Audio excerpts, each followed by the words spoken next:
Abla benim. Gel bakalım. Gel. Gel. Gel. Gel. Kim gelmiş? Hoş geldin. Tamam gir içeri.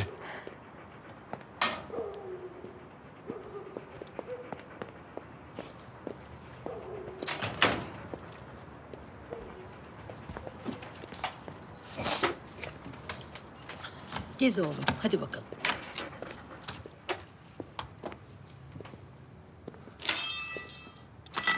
Kapalı mı?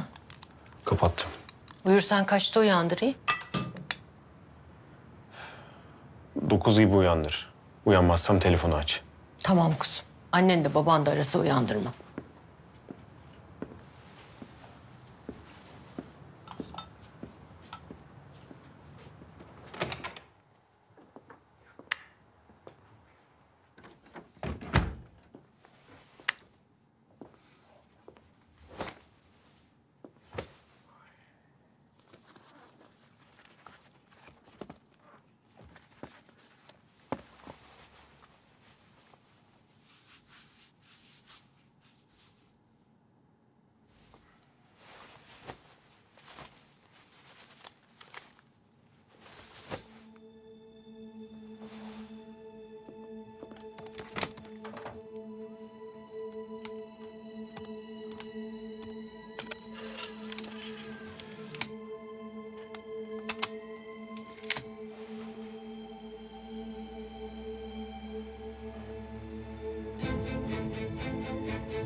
Cihangir, sen İlhan Tepeli'nin oğlu değilsin.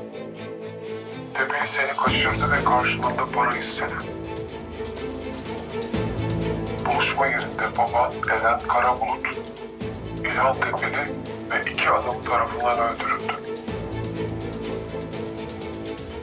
Babanın katillerinden biri Kavak lakaplı Ercan Saner, bir diğeri İskender Akay'dı.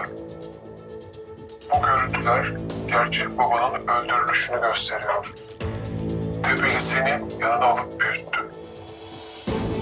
Babanın katiline baba diyorsun.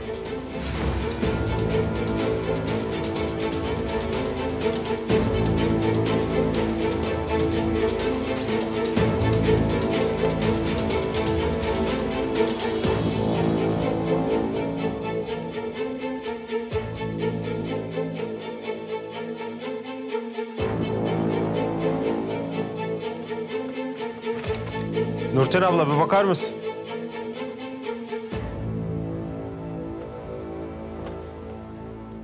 Efendim canım.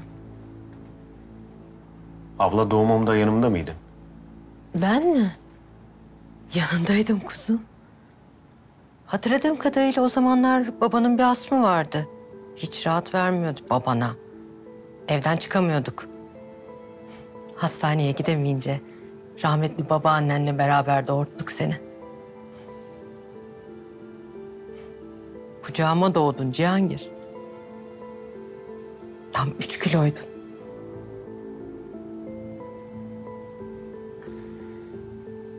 Babamın asmını hatırlıyor musun? İsmini falan. Yok. Eren Karabulut olabilir mi? Hiç bilmem. Ne oldu? Şöyle aklıma geldi, sordum. Bir şey yok. İlahi Cihangir. Çok geç oldu, yat artık.